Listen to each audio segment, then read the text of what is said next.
Okay, we got the walk around video of the 1959 Fiat Abarth 750.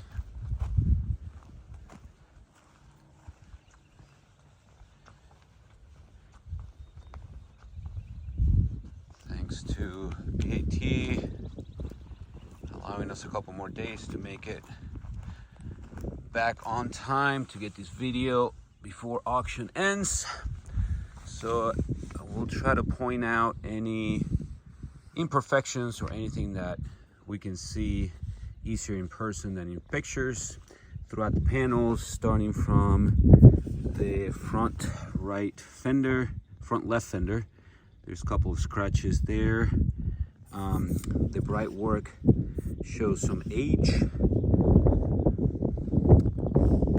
You can see the Abarth insignia there.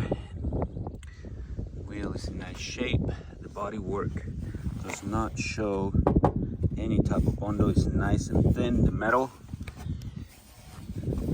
all the way down to the back fender and door. As we move towards the front, there is some paint blemishes there, some chips along the bottom of the fascia, and blemishes on the paint, but overall it's very presentable. Again, the bright work does show a little bit of aging. It is sprinkling here now, so that's actually not pitting, that's just the small water droplets. Now these does show again aging, chips along the front as you would expect on a aged competition car. Some chips along the hood that takes off completely, which we will here in a second. Weather strip in good shape. He's got good glass. There is a chip there on the glass. This bright work, it's not as aged as the one on the left, so right one is a little shows a little better, but it does show some scratching and aging. So we'll try to also show underneath as it was requested. You can appreciate everything about the car, and again, the metal work shows nice and thin throughout, not showing any signs whatsoever of any rust issues. So moving along to the passenger front fender, a little bit of blemishes along the trim there. There's your Abarth emblems. This is just a tennis ball holding just on the top of the antenna. Obviously it just comes off, but that's how we acquired it, so we just left it there. Roof in good shape, no signs of any type of body work or major dents to report. Again, it's drizzling here, but being that we're so short in time, we just got to do this video with what we have. Bright work on the handle, aged as well. Door and passenger right panels does not show any major dings to report. As you can see, the reflection does not show any type of body issues there. Glass is in good shape. He's got some competition stickers there. Moving to the rear fender, there is blemish there on the paint. Again, metal work. I'll show the undercarriage. I don't believe it's necessary to There's a small surfaced rust there, but there's absolutely no signs of any corrosion or anything underneath.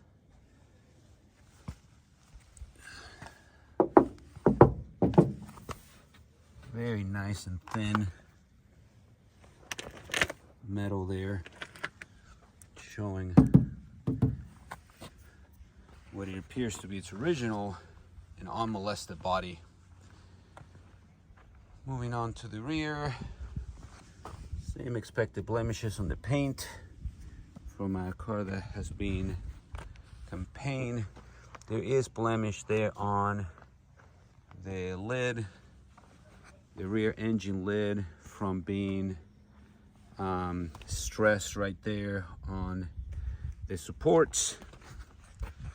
The rest of it, edges, all look proper and correct to the car. Rear glass in good shape. Moving on to the driver's side, scratch there. Again, there is blemish right there. Does not show any type of rust on the inside. Still very thin metal, but that's some kind of humidity paint blemish. Scratches along here, and then undercarriage, same as the other side. Nice and clean. Honestly, very presentable for the age of the car.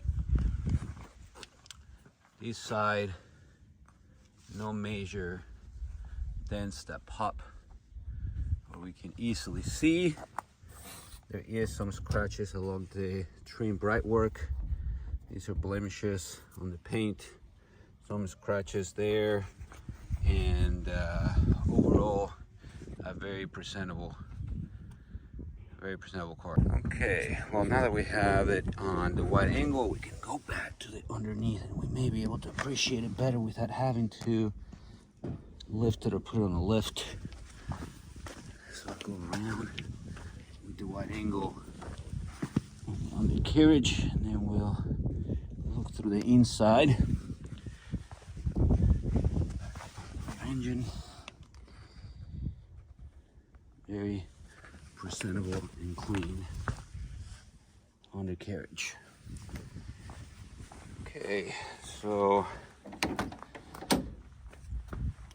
suicide door, making it a very just attractive classic competition car. It's racing or competition stickers there from the places that he has participated in, historic races. There's your rear. Again, there is no carpet, there is no insulation, so it's very easy to appreciate all the metalwork from both the undercarriage as shown and above. So there is absolutely no question as to any issues. There is some aging, but absolutely no corrosion. All presentable. So fitting, it is actually,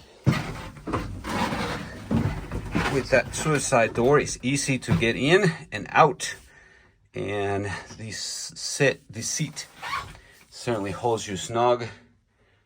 All the Abarth insignia and emblems, steering wheel, original, what looks to be original tack gauge, which now has this modern one. Everything looks correct for its Abarth 750 model and denomination. So to start it, very easy. Here on the extinguisher, it's got the shifting pattern, but you just turn key, turn fuel pump on. You hear it, again, no insulation, so it's easy to hear. And then it's this lever, neutral, and it starts right up every single time. I haven't started in a couple of weeks, and it just started right up.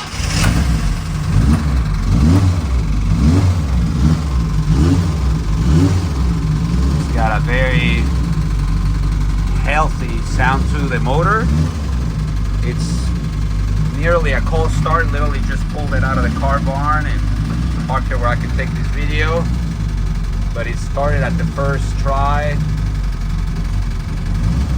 So we'll get the engine warm up a little here.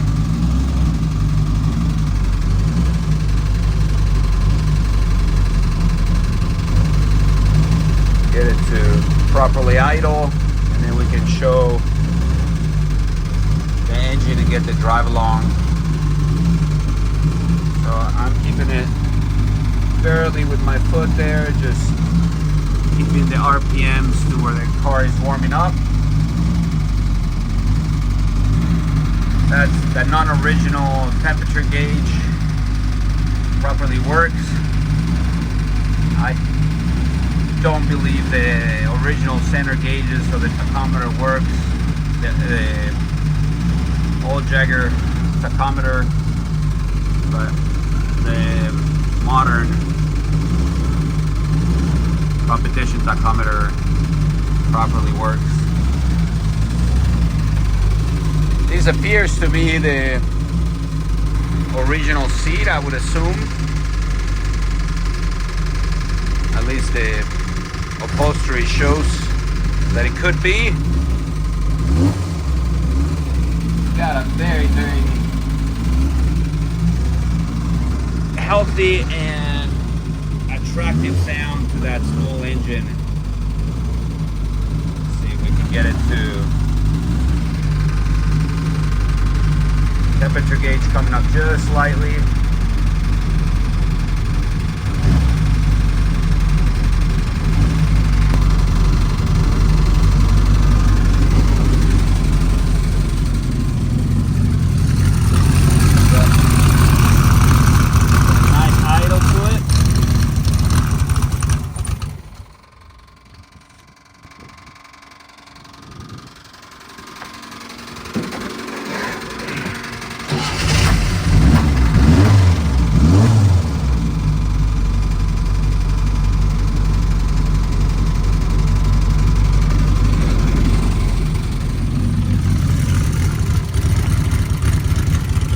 It is.